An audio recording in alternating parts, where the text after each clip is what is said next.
Media House Express, home of news and entertainment, kaagapay sa paghahatid ng mga pangkasalukuyang kaganapan at pagsaserbisyo sa taong bayan. Media House Express, home of news and entertainment. Pulong-Masa, pinagsamang boses ng taong bayan na magiging kaagapay sa paghubog ng kinabukasan ng ating bansa. Pulong-Masa, bibigyang kapangyarihan ng boses ng mamamayan sa ikauunlad ng bayan. Pulong-Masa, pinagsamang puwersa ng mamamayan sa pangunguna ng MPR, Mamamayang Pilipino ng Republika at MMDM. Mula sa Masa Democratic Movement, dito lamang sa Media House Express. Narito na si Ginoong Justin MAPILE at mga kasamahan sa Pulong-Masa.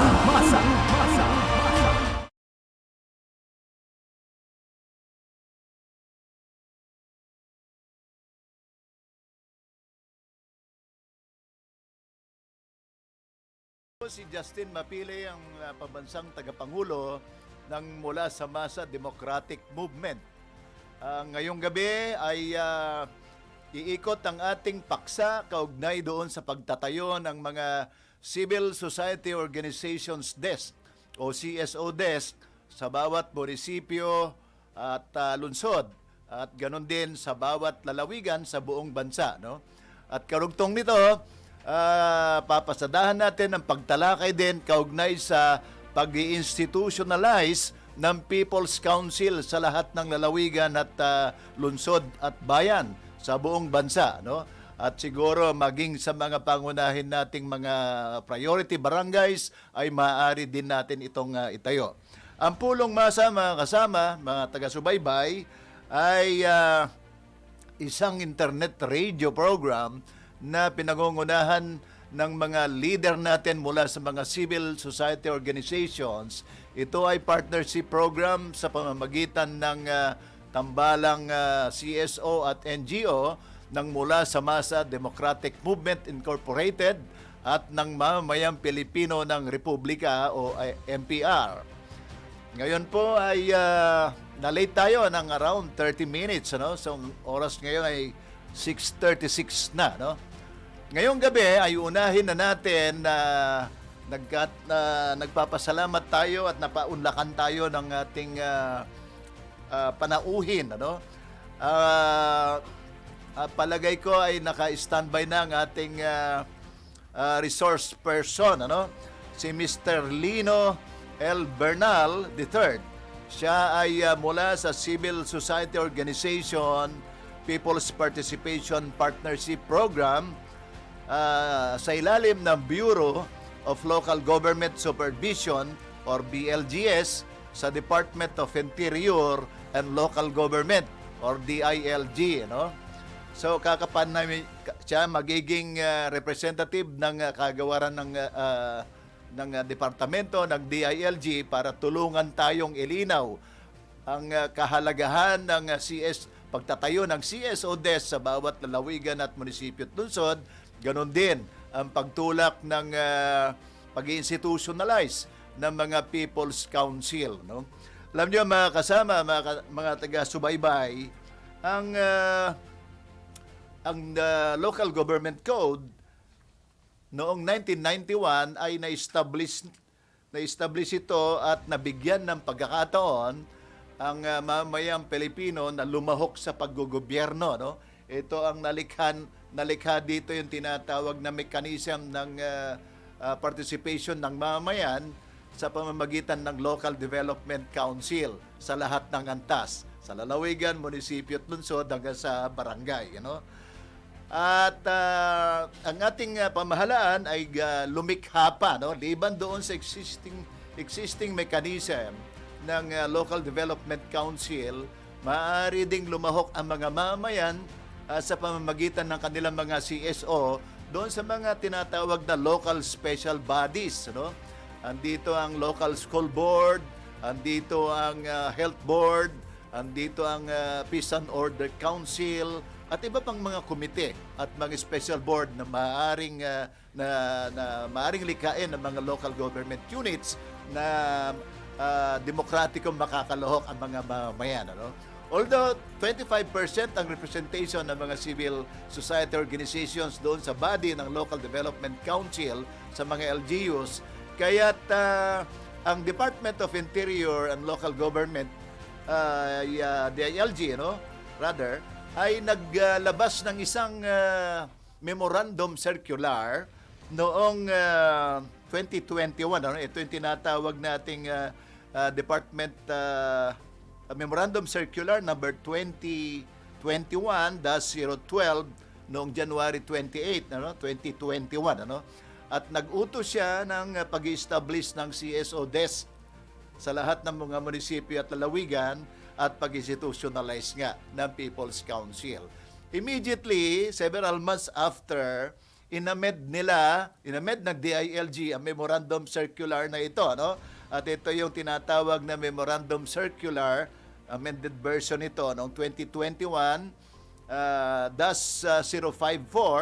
na inisyu noong May 18, 2021 naman, Amendment to the DILG Memorandum Circular number 2021-012 on the establishment of civil society organization desk and institutionalization of People's Council in the local government units.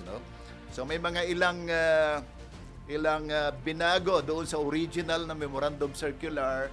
In particular dito yung kailangan pang humingi ng clearance sa mga CSO sa PNP o kaya sa AFP before na maka-engage sila ng pag-participate sa governance sa mga LGU. So na-amend po 'yon. At ito na nga yung lumabas noong Mayo, noong Mayo 18. Matatandaan na noong 2021, immediately katatapos lamang ito ng I think midterm election noon, at ito yung ipiprepara natin na kailangan maitayo ang ma-establish ang mga CSO desk sa bawat lalawigan at lungsod at munisipyo para higit na dumami ang mga civil society organizations na makalahok sa paggogobyerno, At kung tawagin natin ay participatory governance, Ito ay alinsunod doon sa alam niyo mga kasama, mga taga-subaybay, very timely at natutuwa ako dito dahil ito ang very consistent ito doon sa inilabas na executive order naman ni Pangulong BBM, at ito yung tinatawag na Executive Order number 31 dated June 20, 2023, kaugnay doon sa paglikha naman ng Open Government Partnership or OGP, So yung mga nakaraang administrasyon hanggang dito sa kasalukuyang administrasyon ni President BBM ay talagang nag-i-encourage sa mga mamamayang at sa kanilang mga organisasyon or sa CSO na lumahok sa lahat ng antas ng paggogobyerno, Kaya't hindi ko na patatagalin ang ating panauhin. Maaring narito na sa ating linya, Palagay ko nasa studio na, virtual studio, Kaya kung nandiyan na si Ginoong Lino Bernal III, magandang gabi, sir. Ito po ang Pulong-Masa. Nasa live stream po tayo ngayon at welcome po kayo dito sa ating studio at magpapasalamat na kami ng maaga pa dahil napag-unlakan nyo kami ng ating kahilingan na matulungan kaming mailinaw sa publiko ang kaugnay sa CSO.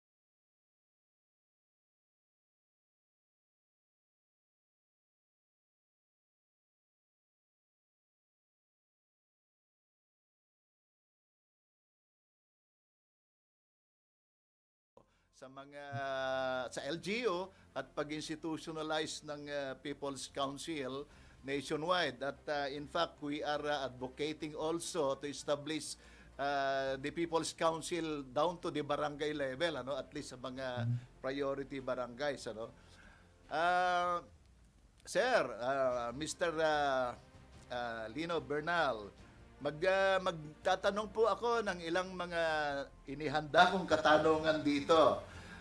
Regarding po dito sa kasalukuyang maaari kayong magbigay ng overview doon sa current situation ngayon ng CSO-DES. Ilan na po ba ang may mga munisipyo, lungsod, or probinsya na na-establish ang CSO-DES? Ganon din ang pag-institutionalize ng People's Council. Ito kasi ay nanawagan ng DILG noong January 2021 pa, no? So, go ahead, sir. Yeah, so first off, ayun, thank you sir for that. Very well versed po sila sa policies, that's great. Okay, well first off, on behalf of the LG, we wanted to thank Pulong-Masa Democratic Movement for the invitation to interview us so that we can go over the CSOs and the People's Council kasi this is really important in modernizing the local government processes moving forward. Okay, so in regards to your question po, so for now, ang nationwide status sa pag-establish ng CSO desk officers at ang pag-institutionalize ng People's Council ay steadily and continuously na nagpro-progress. So we've been monitoring the data from last year up to now, and currently there's around 310 local People's Council and around 1,300 CSO desk officers. And from these numbers, nakita namin na every year may around 90% improvement from last year up to now. And hopefully, by next year, tumaas ang number of LGUs na nag-implement ng MC 2021-054. So it's very encouraging to see na there's a positive trend, especially since this memorandum circular kung saan naka-anchor ang CSO desk at People's Council ay hindi mandated. It's prescriptive po in nature. Pero kahit hindi mandated, our regions and LGUs are actively implementing these initiatives. And on our end, mas napapaintindi natin sa citizens na they have the power as well to influence local government projects. And we want to encourage more of this for transparency and inclusivity, and we want to encourage CSOs and of course, na magpa-accredit po tayo. So yun po. I see. Nawala yata yung audio ni Mr. Bernal.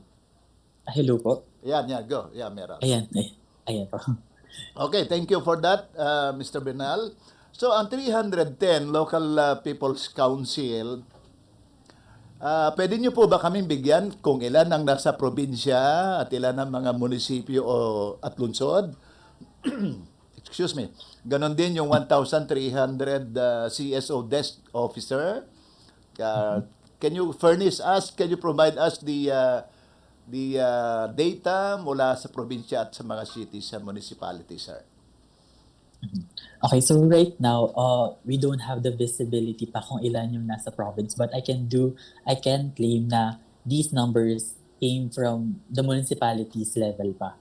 So, okay. In terms of grassroots movement, mas active talaga ang mga municipalities and cities when it comes to creating their own local people's council. Kasi I've had the privilege before of visiting Bohol, and nakikita ko doon na kahit fourth class municipality sila, sobrang active ng mga CSOs. And those CSOs, their sectors are usually in the fishermen, may mga farmers, may mga indigenous people. So very vibrant.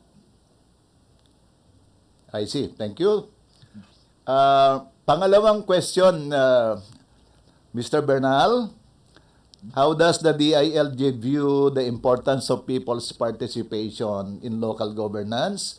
At ano mga initiative ngayon at mga mechanism na in place na to encourage more the involvement ng mga citizens at mga CSO doon sa decision-making body sa lahat ng level, sa probinsya, city, and municipality down to the barangay.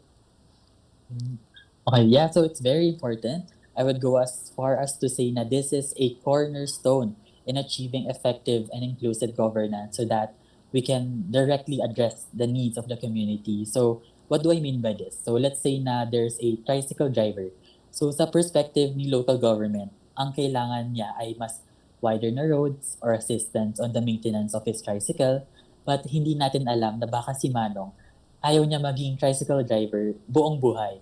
And as such, he might benefit from more livelihood projects. And we wouldn't know this if hindi natin sila ini-involve sa decision-making processes. And so with that, we in the ALG created formal mechanisms and platforms by establishing 3 policies in relation to CSO accreditation. So kanina, the CSO Desk and People's Council is anchored sa MC 2020-1054, which is the guidelines on establishing the CSO Desk and People's Council. So that's one of them. We have the MC 2022-083, guidelines on accreditation to the local special bodies. So basically for this one, dito po kayo mag-refer if gusto ni CSO magpa-accredit under the LGU. And tama po si Sir kanina, this is the Local Development Council, this is the Local Health Board, this is the Local School Board, this is the Local Peace and Order Council. Yeah. And then next is we have the MC 2022-005 guidelines on the accreditation of CSOs to co-implement the LG programs and projects, which means pwede po tumulong at maging involved ang CSOs sa pag-implement ng projects ng DALG mismo. So ayan, these are the mechanisms playing within the government that supporting our citizens na mas maging involved sa LGUs. And we were making sure na kahit bago lang yung CSO or sobrang experience na or kung anong kayang commitment lang po yung pwede nilang ibigay, meron kayong space sa government. Yeah, thank you, Mr. Bernal. Meron akong isusunod agad sa inyo na ikatlong katanungan. Ano? Pwede nyo po ba kaming bigyan ng isang example ng successful initiative na kung saan yung people's participation ay nagresulta sa mga positive na kaganapan or improvement sa kanilang mga local communities na kinabibilangan? Sir. Yeah, marami po. Hindi ko malalahat sila. Yeah. But ayan, recently, we went to the Bohol province, specifically, ayun nga po, in the municipality of Lubok. And meron po silang CSO week kung saan ni-recognize po nila yung mga CSOs na tumutulong sa LGUs and encourage them to become active partners. And this is the first of its kind in the Philippines. And they're actually working on prolonging the celebration. And then we have also sa Naga City, their People's Council was very involved in the legislative processes of their city, and they were able to push for a provision for social housing in property development plans. And then we have the Quezon City naman. They have the highest number of CSOs as well.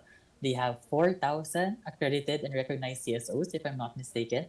And then I was a panelist also sa People Empowerment Plan of the Jesse Robredo Foundation and Maria City in Siquijor, which is a 5th-class municipality po, is currently improving its tourism and agricultural sector through the assistance of CSOs. And then aside from that, meron din po kaming narinig na in the municipality of Leganes, they have an allocated budget for the People's Council, whereas for Gumaca City, nagpapagawa sila ng building space for their People's Council.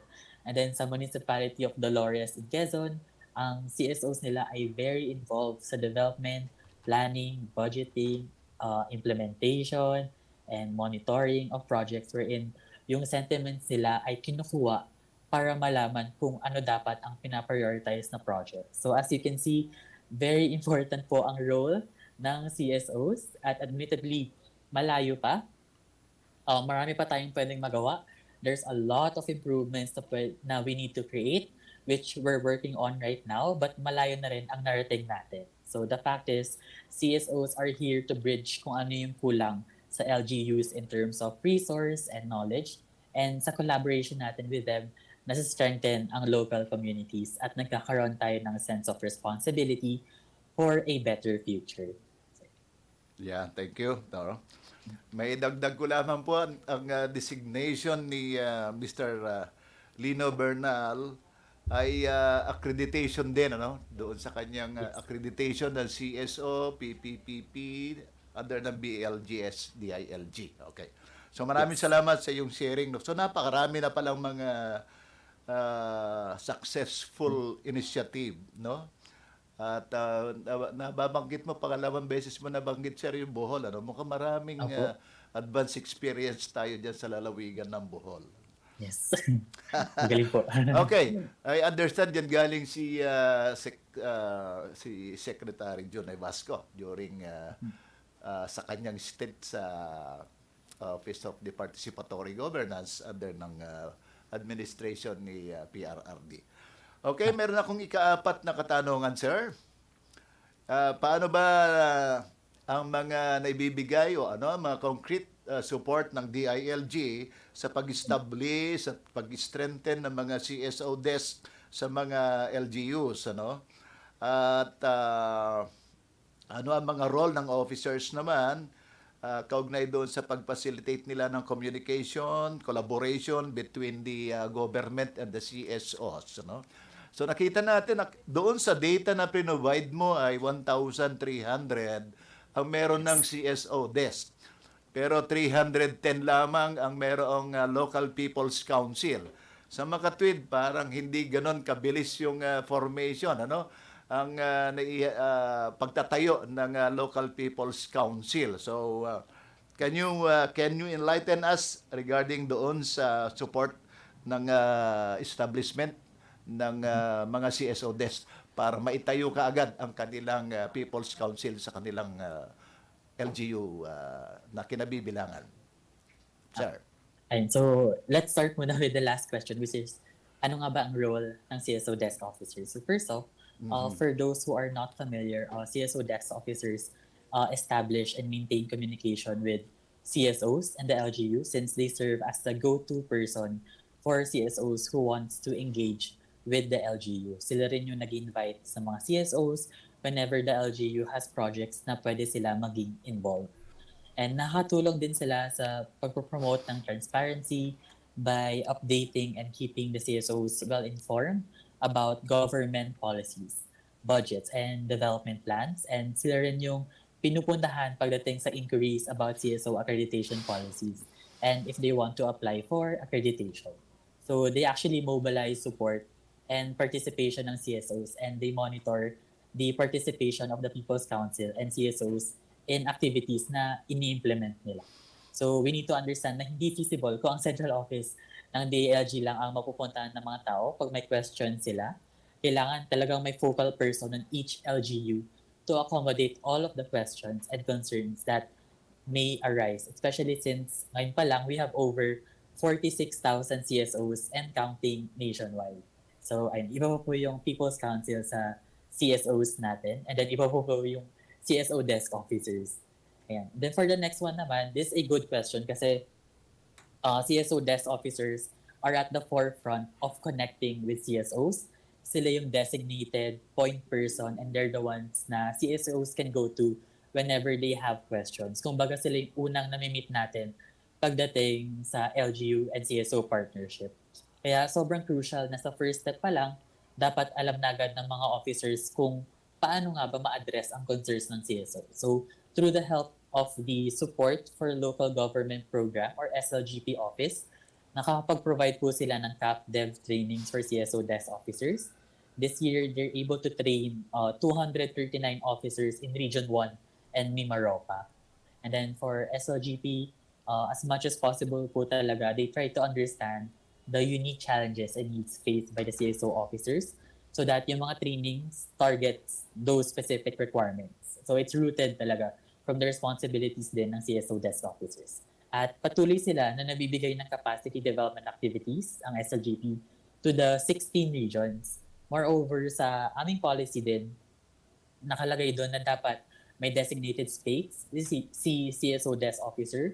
We went to a municipality din in Lubok na they have a designated room talaga for their officer. And this is something na we encourage all LGUs to create for them to have meetings with CSOs and to store documents and more.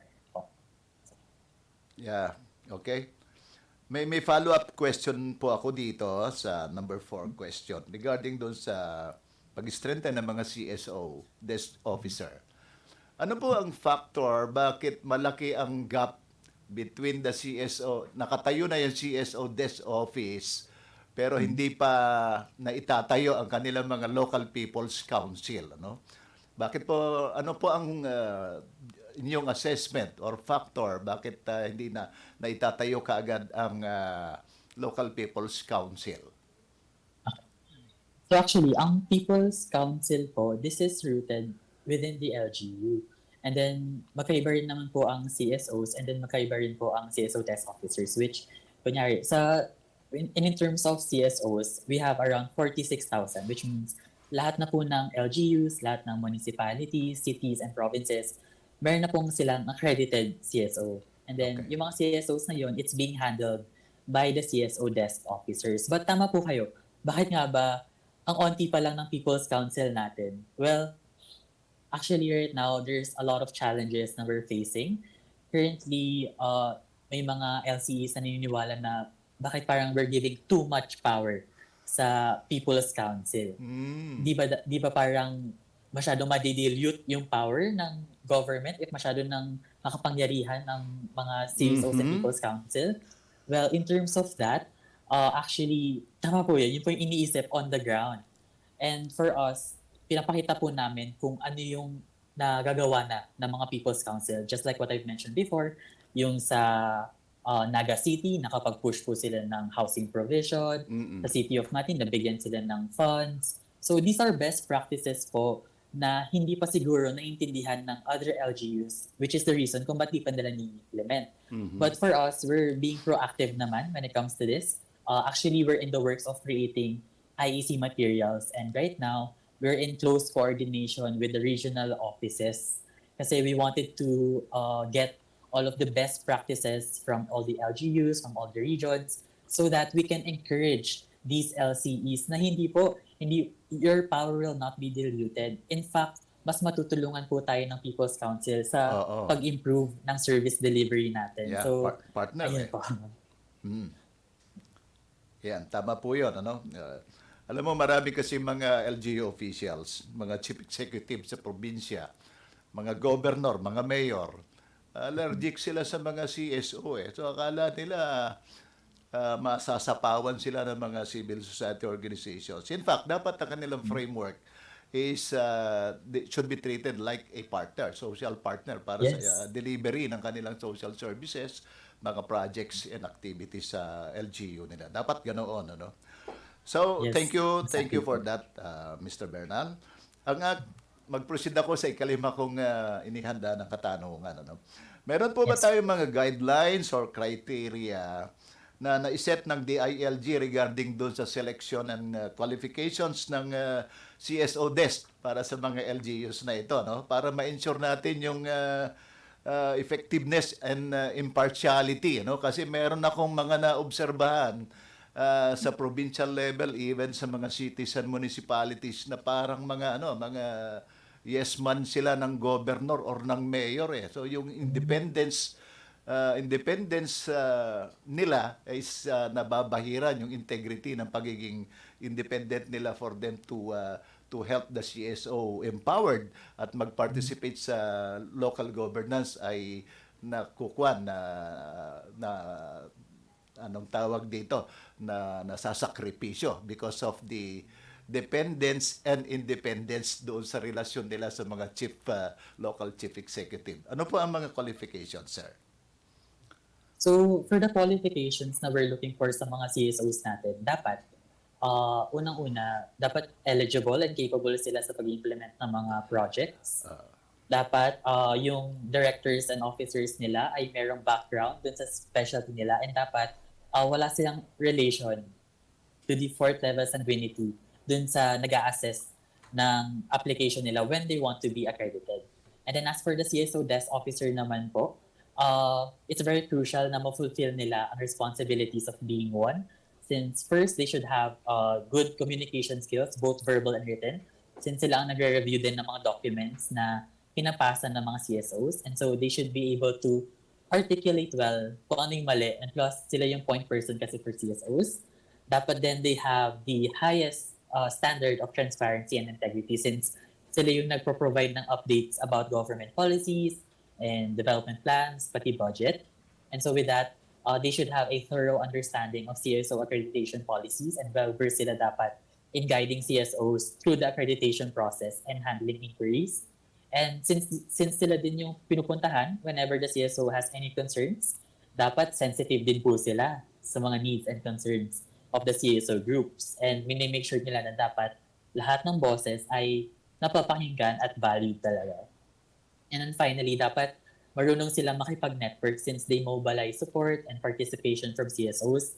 And so dapat din familiar sila sa local context, culture, and dynamics dun sa LGU, which like Sir have mentioned before, it can affect po kasi yung pamamalakad ng CSO if hindi sila gusto kunyari ng LCE. So that's something that we're trying to mitigate then on our end. Kung paano nga ba sila truly ma-accept ng mga mayors natin and that they're not there to supersede their power but they're there to help them improve it. So, Tama po yun. No? So, bago ako mag-proceed doon sa aking ika-6 na katanungan, mga taga-subaybay, excuse me, mga kasama, mga taga-subaybay, meron po akong inihanda na 15 or 16 questions para kay Sir, no? Kay Mr. Bernal. So, nasa ika-5 na tayo, no? Pero before na mag-proceed ako sa number 6, i-shout out muna natin ang ating mga followers na nandito sa nakasubaybay sa ating stream. Si Sadik Alnao, Media House Soktran. Ano? Ang sabi ni Heaven Hill Incierto from the other LGUs implementing CSO Desk and People's Council. Dagdag pa niya, can we ask for a copy of the executive order for the establishment of CSO desk office or a copy of local ordinance for the institutionalization of People's Council so we can adopt in our LGU. Yes, Hill. Actually, yes. po pwede tayong mag-provide yan. Okay, tuloy ko muna. Ang isa pa ay, okay, yun muna, no? So, meron po ang katanungan itong mga ating audience na nagpa-participate dito sa live stream. Gusto nilang humingi ng kopya, no? Okay. Sige po. So, sabi ko nga, may dugtong ko na Mr. Bernal. Yes, Hill. Sa opisina ng mula sa Masa Democratic Movement ay kumpleto po tayo ng file doon. At in fact, we can even provide a draft executive order for the establishment of CSO desk. We can also provide a draft ordinance for the institutionalization of People's Council sa probinsya, sa lalawigan at sa mga munisipyo. No? So, itong mga ganitong memorandum circular is available sa website ng DILG Hill. So, po pwede nating makuha ito sa kanila. So mag-proceed na ako, sir, doon sa number 6. Ano po ang mga challenges na nakikita ninyo sa promotion ng genuine people's participation sa local governance at paano ito inia-address itong mga challenges na ito? Oh yes, this is an ongoing problem since highly politicized ang ibang CSOs and we were able to address this by requiring CSOs to be non-partisan.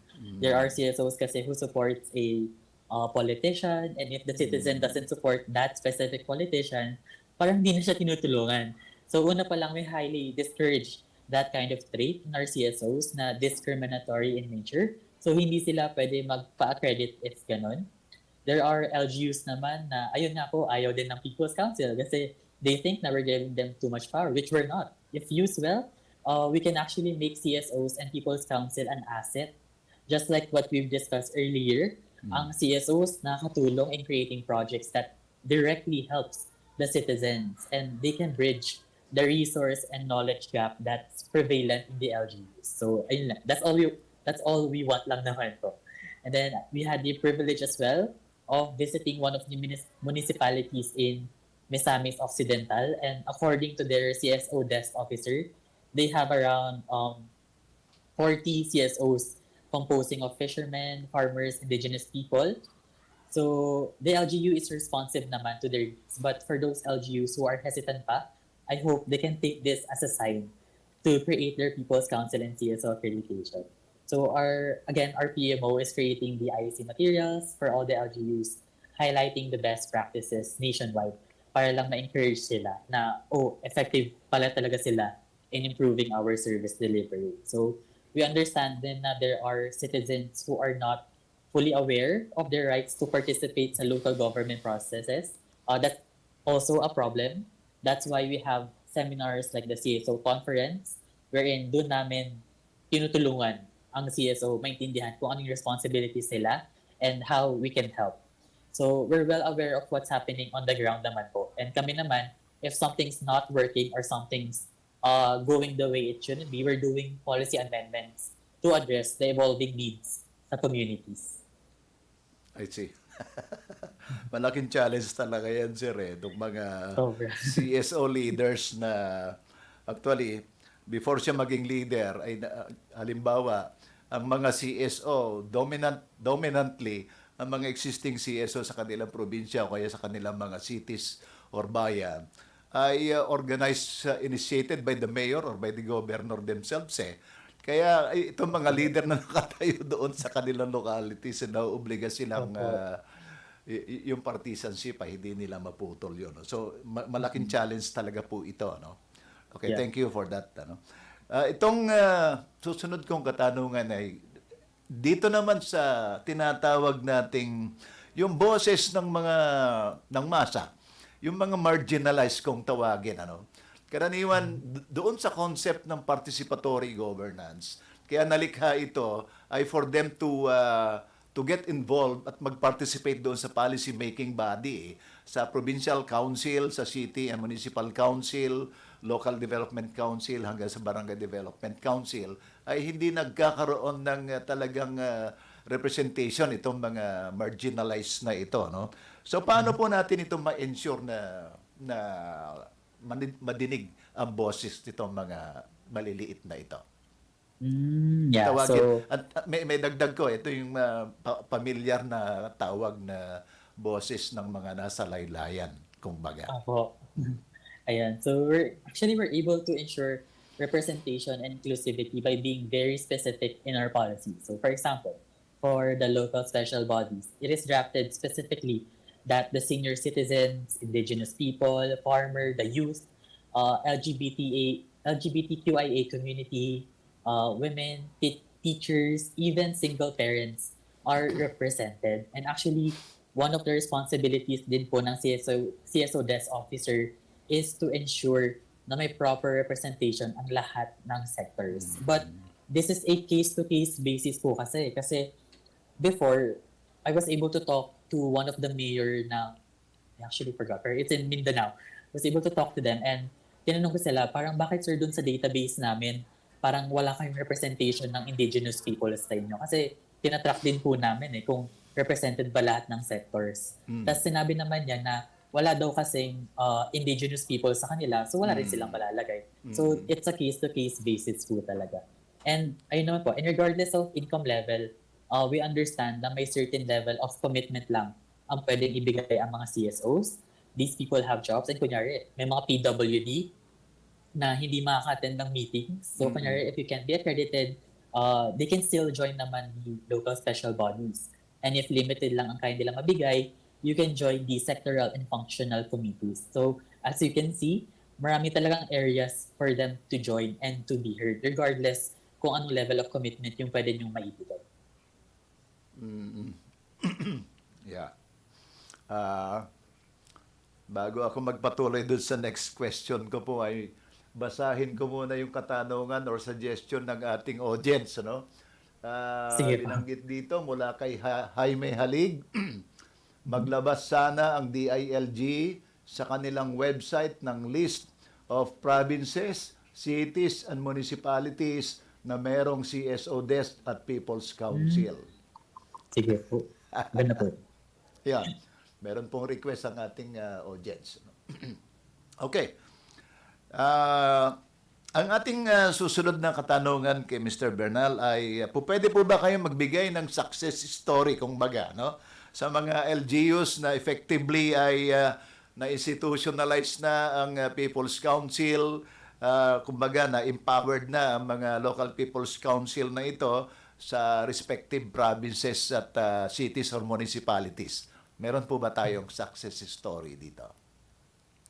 Actually, this is in correlation rin po of what we've discussed earlier, which is, ayun nga po yung sa Naga City, sa City of Mati, na Naga City. So, ayun, recently rin, we had a roundtable discussion with the regional focal persons. And one of them said na the City of Mati from Region 11 established a CSO engagement fund for direct engagement with CSOs. So what they did was they consolidated budgets from different offices and departments. And if, for instance, si barangay gusto gamitin yung funds na yon, kailangan may endorsement from a CSO to ensure transparency and that the funds is going to be used for a project talaga with the CSO and LGU. So this is a very good best practice na that we're trying to duplicate with other LGUs as well.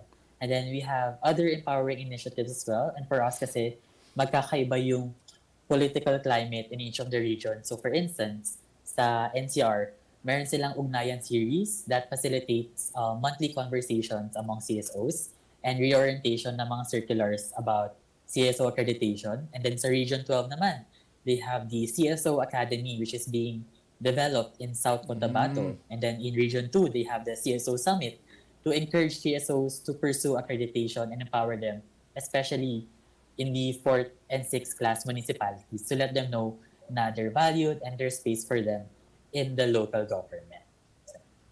I see. Na, marami tayong mga lessons at mga karanasan na po pwedeng paghalawan pala. No? So number 1 talaga Naga City. No?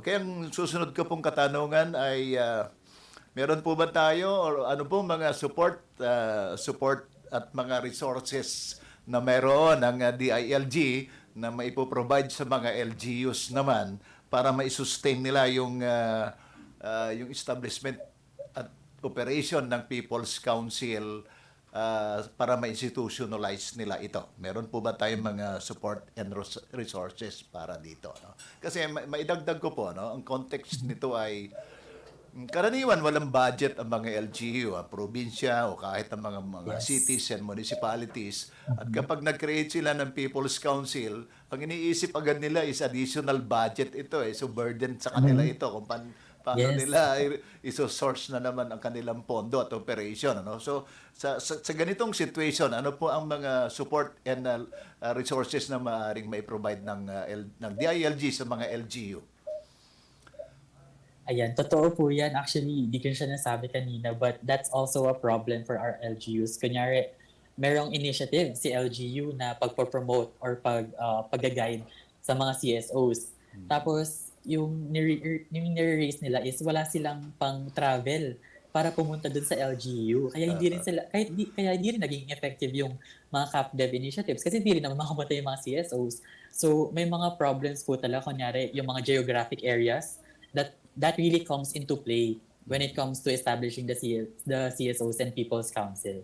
So as much as possible for us po, di ba, parang iniisip natin, bakit nga ba hindi sila makapag-participate? Pero di natin naiisip na there are other factors din kasi kung bakit hindi nila pina-prioritize.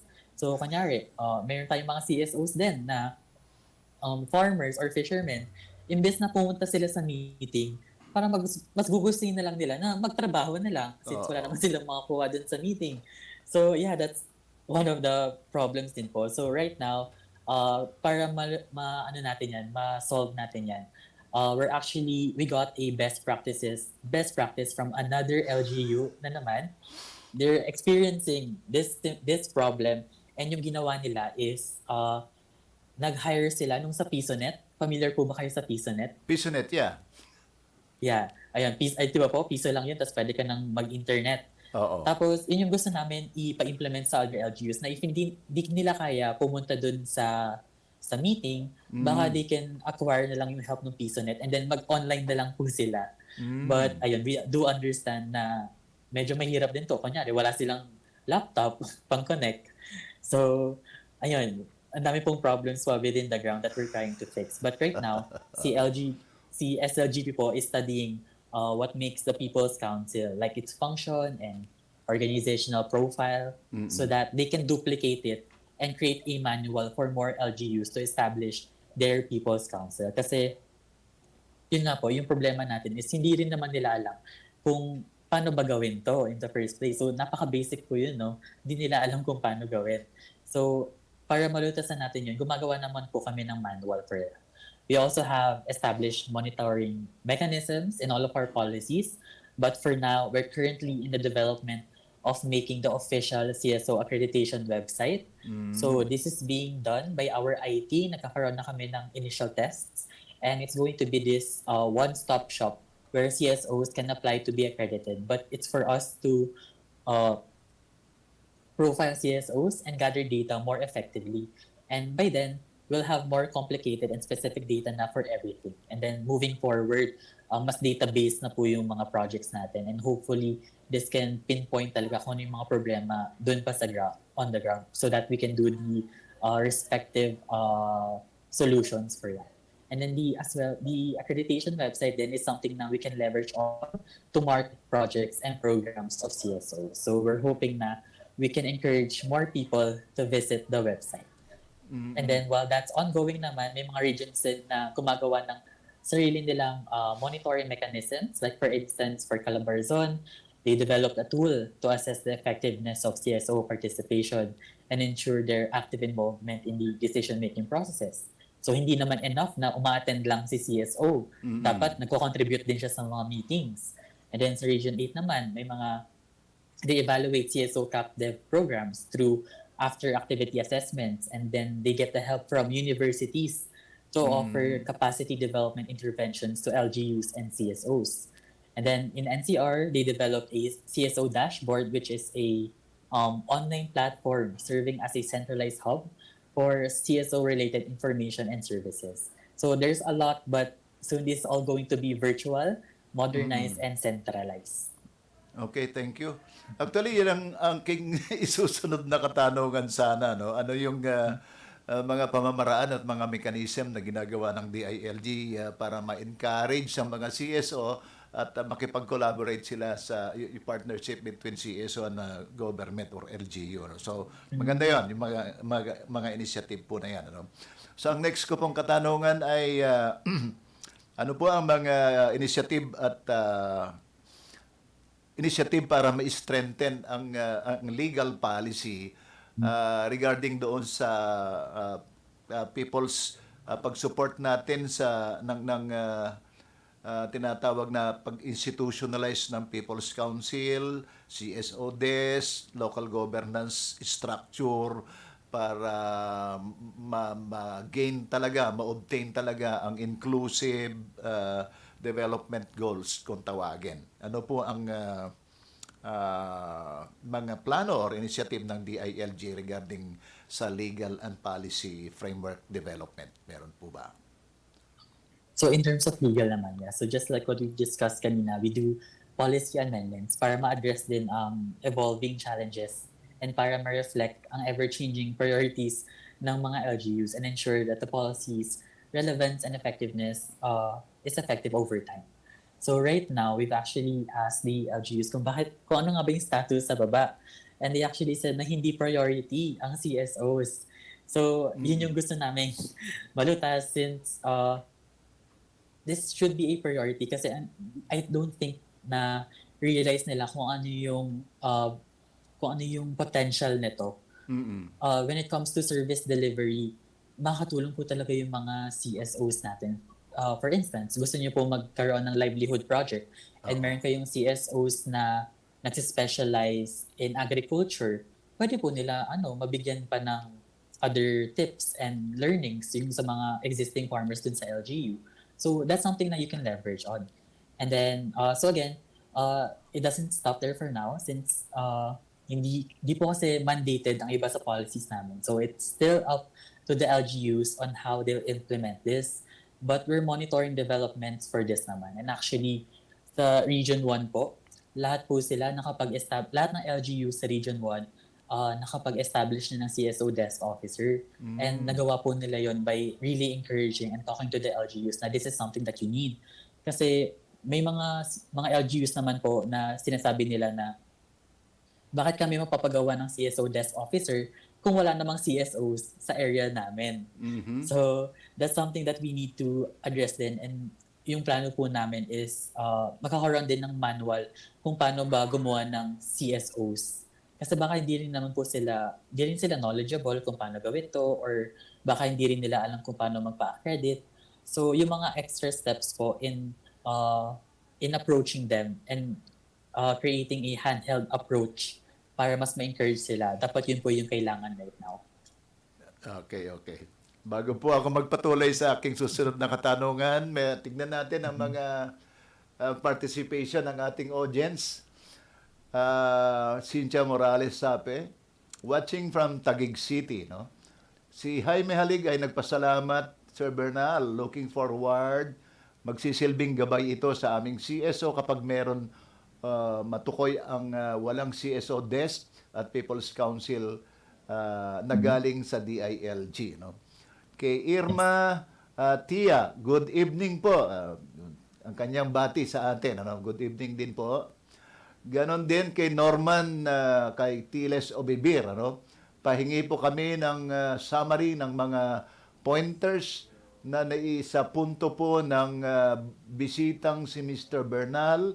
Napakagaling po ng topic na ito. Sige po, ako po ang gagawa ng summary ng ating napag-usapan ngayon at mabibigyan po namin kayo. Thank you po sa inyong participation. So, ang aking susunod na katanungan kay Mr. Bernal, ganito, ano po ang role ng mga CSOs in advocating the effective implementation of People's Participation Initiative, and how can they collaborate with the DILG to promote transparency and accountability in local governance? Paano po makikipag-collaborate o makipag-partner sa DILG itong mga CSO na ito? Meron po bang ganong mechanism? Yes, sir. Yes, we have mechanisms para makapag-engage po kayo with DILG. You can refer po to MC 2022-005. This is the guidelines on accrediting CSOs for the co-implementation of DILG projects, programs, and activities.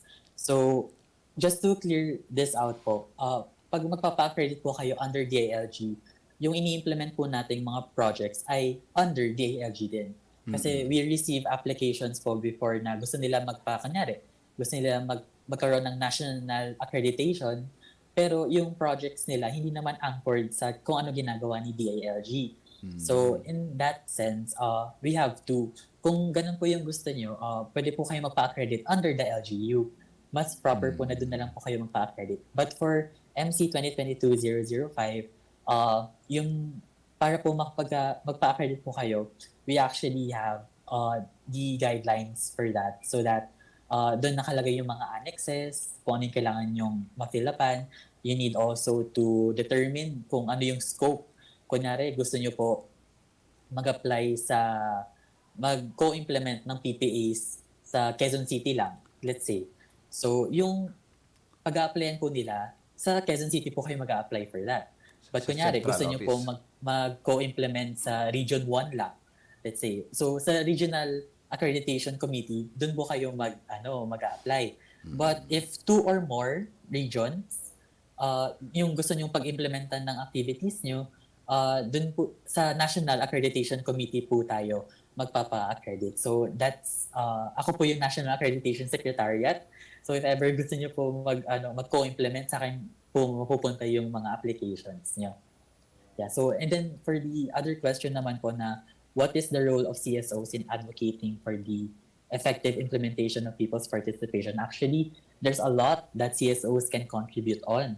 As in marami, we have to understand that these CSOs have a following. They have members. And most importantly, CSOs are closer to the ground. They have the local context. They can disseminate information better. And so with that, CSOs are key in raising awareness about new and key initiatives sa ating mga citizens. So for instance, meron po kaming CSIS, and then dun sa CSIS tinatanong like ano po ba yung mga projects and programs ni LGU. Tapos yung sinasagot ni citizen, wala daw, walang service si LGU na kunyari dentistry, wala daw silang in-offer na ganun. Pero in reality, hindi lang po alam ni citizen. So through these CSOs, mas better nilang nalalaman din kung ano ba yung mga services na pwede nilang ma-avail. And then, they can also advocate for policies and guidelines na otherwise not known sa LGU. For instance, hindi alam ni LGU na kailangan na pala ng farmers ng mga bagong tractor, or hindi alam ng mga farmers na kailangan pinapalitan yung lupa. Like, kunyari, nawawala po yung minerals ng lupa. Di nila alam yun. So, that's something also na they can advocate for. They also serve as a watchdog kasi sila yung nagmo-monitor ng implementation of LGU initiatives, and they have a role in holding the local authorities accountable. And then they can also conduct capacity building programs for citizens, and most of the time these CSOs din ay may expertise, like yung World Surgical Foundation, if that's familiar po, they specialize in health. So they have the data to know which projects should be prioritized, and they push for evidence-based advocacies. Actually, I think one of them created a program na nabigay po sila ng around 1,000 nurses and agents para magpa-COVID test po yung mga citizens. So ganun po yung mga impact ng mga CSOs natin. So yeah, maraming avenues po for them to advocate the needs of their community talaga. Okay, thank you, sir, for that. Ang aking susunod po na tanong ay, actually, parang napasadahan na ito kanina, no? Yung generally, may mga lumilitaw na potential conflict between the CSO at saka ng LGU. Katulad ka mo na ini-ignore kananiwan ng mga local chief executive itong mga CSO nito. Kaya I think that is one factor kaya hindi makahakbang from CSO desk to local people's council institutionalization eh. So ano po ang inyong paano po i-address itong mga ganitong sabihin natin potential conflict or challenges? So meron po tayong national and local feedback mechanisms that can aid us in making sure that we have the necessary detection and conflict prevention in governance. So, what happens po is yung CSO desk officer, nagpa-facilitate po sila ng necessary dialogues in resolving this. But if it remains unsolved, the CSO can submit a formal complaint with evidence or proof to the ALG, to their city director, their respective local government operations officer, which they shall attempt to resolve the issue. So we also have the revocation guidelines. Kunyari, masyado nang malalim yung conflicts. So if the CSO is guilty of non-compliance to the provisions na they signed with the LGU, or if the CSO is in violation of accounting and auditing rules, meaning hindi nagagamit ng maayos ang funds, it could be non-adherence to local laws, or kaya naman unauthorized use of the department's name and or logo. So this one is very common po. Hindi pwedeng basta-basta ina-announce ng CSO na partner sila ng department. At the very least, they need to be accredited po. Yeah. And then lastly, pag-align si CSO sa specific politician, pwede rin maging potential conflict yon. So that can be grounds also for the revocation of their accreditation. So iwasan lang po natin ang mga to para hindi po tayo masumbong dun sa local and feedback mechanisms natin. Yeah, thank Pero, you. Yeah. actually po, we do understand rin na again, case-to-case basis po for LGUs. So in our policies, we highly encourage the LGUs to create their own national and local feedback mechanisms. Kung ano yung mas nag-work sa kanila, dapat ganun yung gawin nila as long as ma-resolve yung issue and that there are next steps moving forward. Thank you. Meron akong idadagdag na contribution ng tanong ng ating audience na nasa streamline, si Apo Balbin. Ang sabi niya, one reason why LGU sometimes are repellent to CSO because mostly active CSOs are neither opposition or into activism. Yun ang kanyang comment, Yeah, I think that's true to some extent, ano, po Balvin. Ano? Okay, magpatuloy ako doon sa, meron na lamang po akong last three short question. Ano? Can you share any upcoming project mula sa DILG to further enhance people's participation and foster stronger collaboration or partnership between CSO and government or LGU? Meron po ba? Okay, so siguro I can't provide the specifics talaga, pero just a hint. We're gonna hold a CSO awards to recognize exemplary CSOs with notable project implementation, and this is going to be a best practice that hopefully can be executed nationwide. And if nakikita ng mga LGUs na parang, uy, na-awardan sila ng ganito or na-recognize sila ng DLG, we're hoping na kahit sila, sana mag-establish ng CSO desk, magkaroon na ng People's Council, magkaroon na ng guidelines for CSO accreditation. So we're hoping that the CSO awards can have rippling effects sa mga LGUs natin na makikita rin nila na this is something that they need if they want their LGU to move forward. And then we also have the CSO accreditation website, so we can all connect further, create database projects, and so the citizens then can get updates on the services that people can avail from our CSOs. So, kunyari, we have ayun nga po, yung World Surgical Foundation. May mga services po sila na bibigay ng mga libre check-up. So, maybe that's something na the citizens are interested in. And that's something na you can find eventually dun sa CSO accreditation website natin. So, that's it for now. That's it na I can share. But definitely, we have a lot more in store. Okay. Last two question, Mr. Bernal. Sa iyong opinion, what are the key benefits and advantages of actively involving CSO sa decision-making process? Ano? At ano ang maiko-contribute nito doon sa effective and inclusive na governance? Okay. So, I actually went to a seminar with Achieve. So, for those who are not familiar, this is a CSO whose objectives are in reproductive health. And there's also representatives before from Mongolia, Sri Lanka, and Bhutan. And they asked us if we have a list of CSOs who share the same objectives as them, which is ayun nga, reproductive health, kasi they want to partner with them, and also to broaden the effects of their project.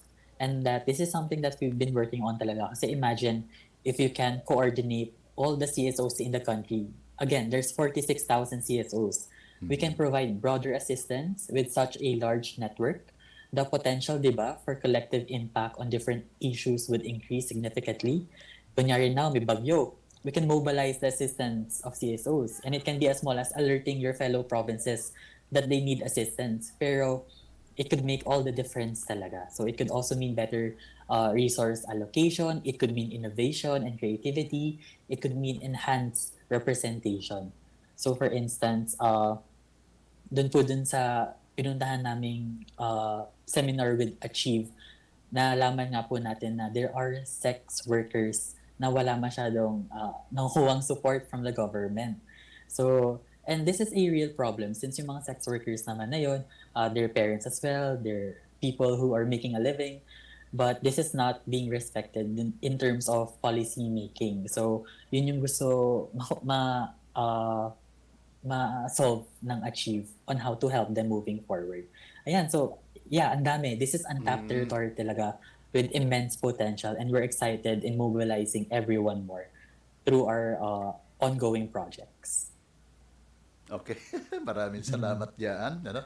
Finally, Mr. Bernal, ano ang iyong mensahe or call to action sa mga CSO at sa mga mamamayan na very passionate doon sa pag-promote ng people's participation at sa pag-create ng participation at responsive local governance sa buong bansa?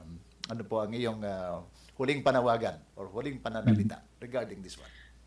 Ayun po. So if you want to make a difference, we have a platform for you and our regional offices.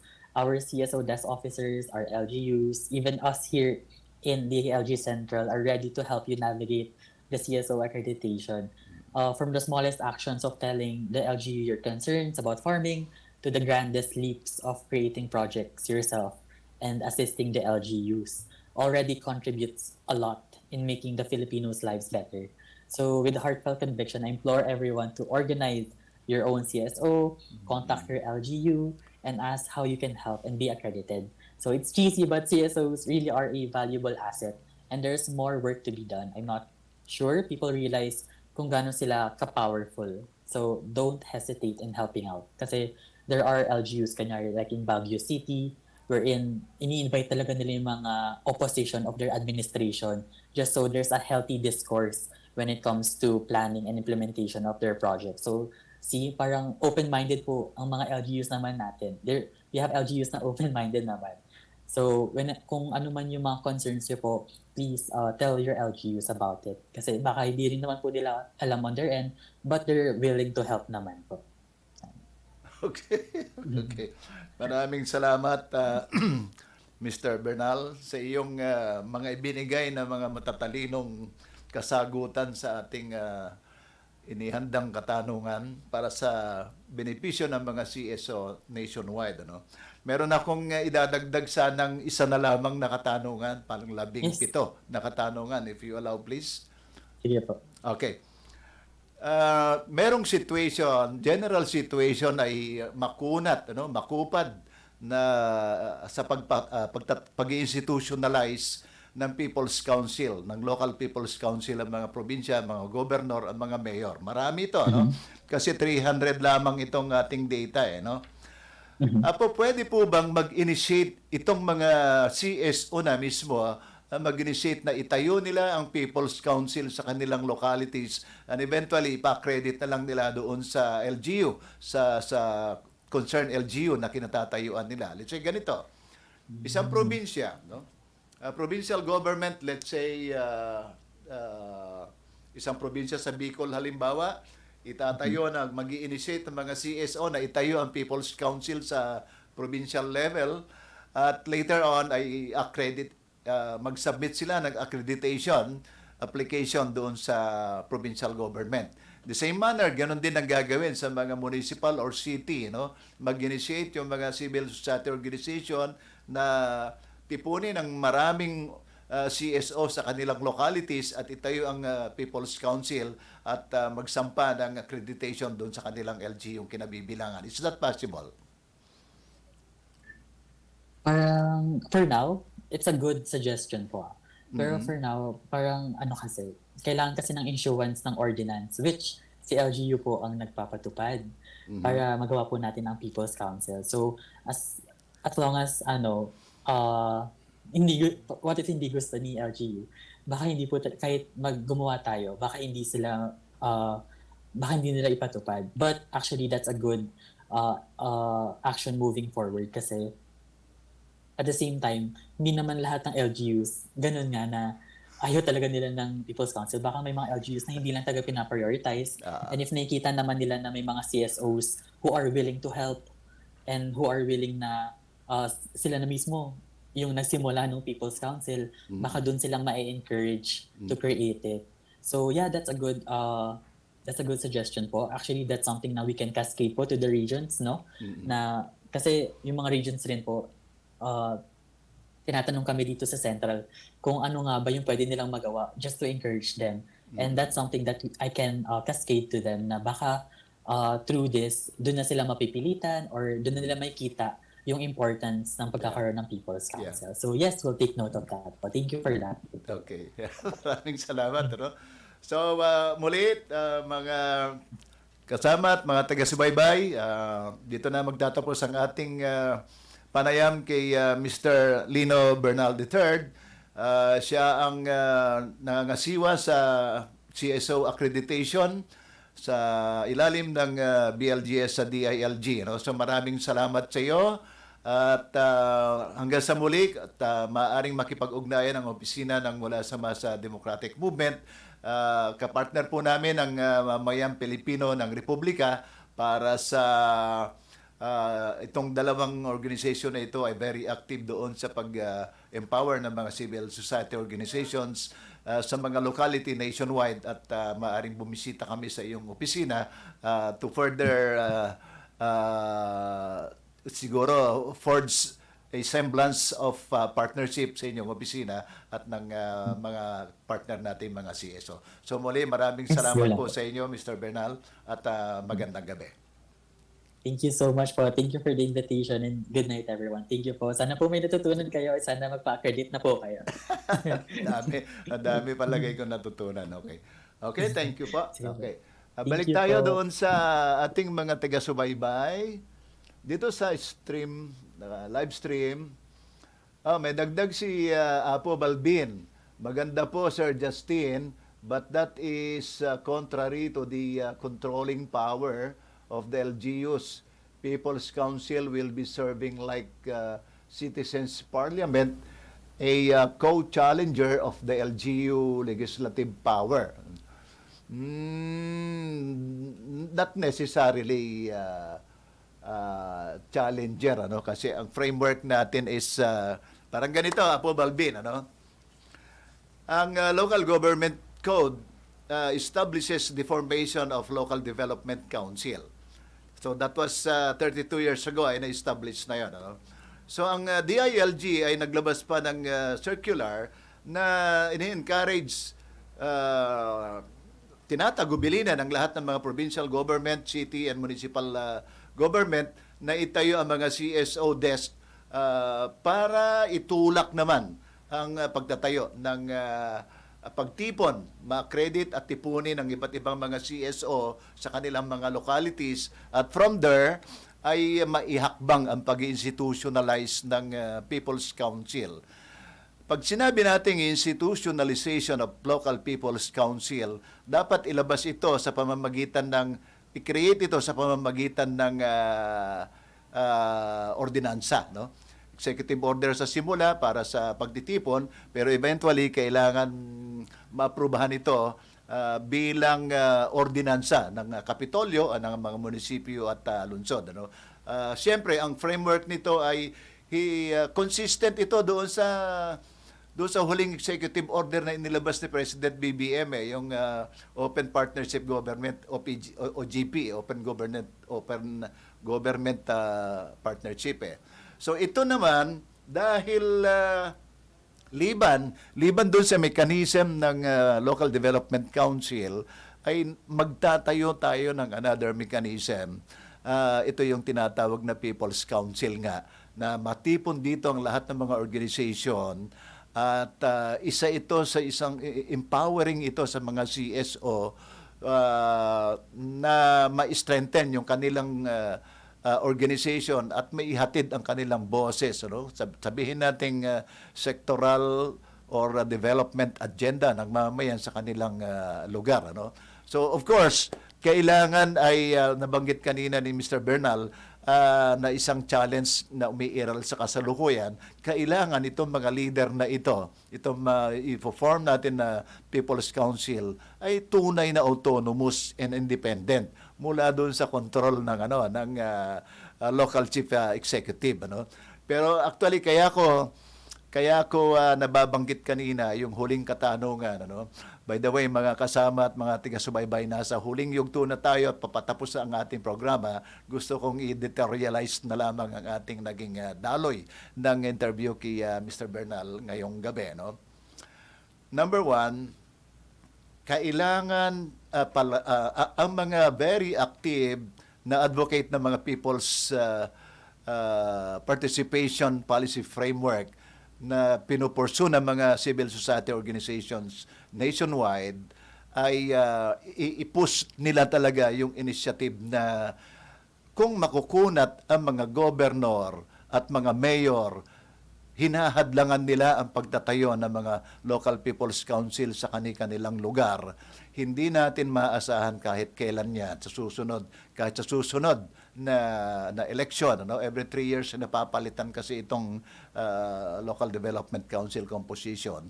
Kailangan i-push natin ang mag-initiate ang mga CSO na itayo na kusang itayo ang People's Council sa kanilang lugar. Kilalanin yan o hindi ng LGU ay kailangan itayo ang People's Council. Eventually, sabi nga natin, no, pwede itong People's Council initiated by the CSO ay siya na mismo ang maghanda ng mga draft executive order, draft ordinance at isa lang doon sa Kapitolyo, isa lang sa City Council, sa Municipal Council, itong mga ganitong proposal. Para patunayan natin ang mga CSO na ito, itong mga People's Council na ito na initiated by the CSO ay tunay na partner para sa delivery ng mga services sa LGU at development doon sa localities. Ano? Kaya makikita natin, iiral ngayon ang dalawang klase ng People's Council. People's Council initiated by the LGU, ang isa, at People's Council initiated by the CSO. Isipin mo, 300 lamang ang naitayo ng, ng mga LGU. Kaya nating itayo ito kapag itinulak ito. Ginawang citizens movement ng pagtatayo ng People's Council. Gamitin natin yung framework ng MC, ng DILG para isulong talaga itong pagtatayo na ito ng Local People's Council. So ganoon mga kasama at mga taga-subaybay, dito na natin tatapusin ang ating ikapitong kabanata ngayong gabi dito sa Pulong-Masa. At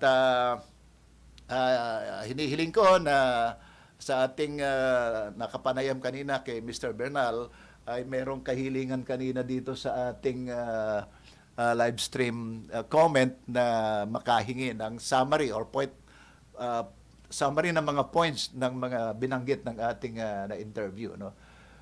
Okay, may dagdag na punto si Apo Balbin, ano?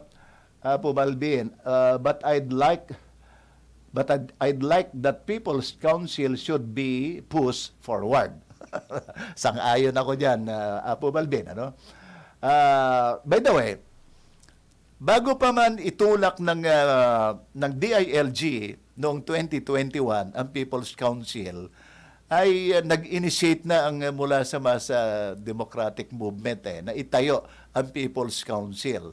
Ang unang-unang naitayo ng MMDM na People's Council ay sa Barangay Salcedo, Bansod, Oriental Mindoro. Hanggang ngayon ay nakatayo itong People's Council na ito sa barangay. No? Eventually, lumaganap ito. No? That was 2018 ito.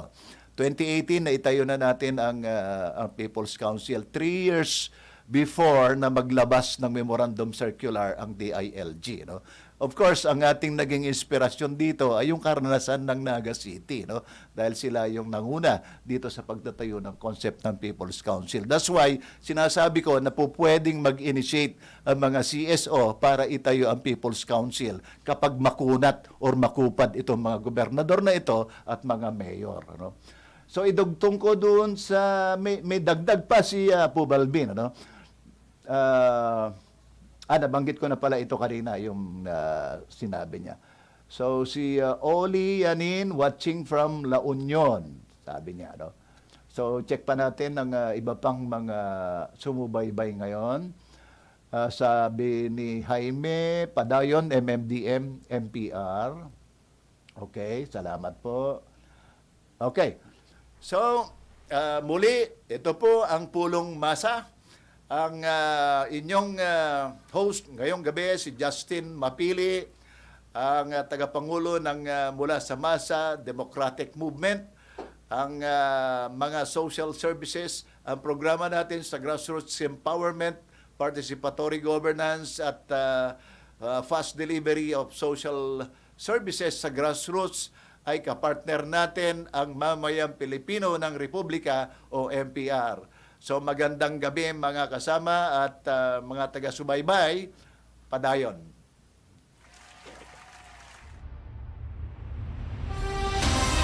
Pulong-Masa, pinagsamang boses ng taong bayan na magiging kaagapay sa paghubog ng kinabukasan ng ating bansa.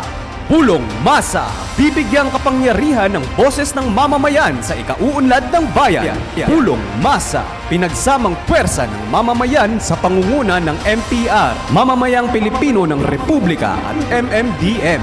Mula sa Masa Democratic Movement, dito lamang sa Media House Express. Narito na si Ginoong Justin MAPILE at mga kasamahan sa Pulong-Masa.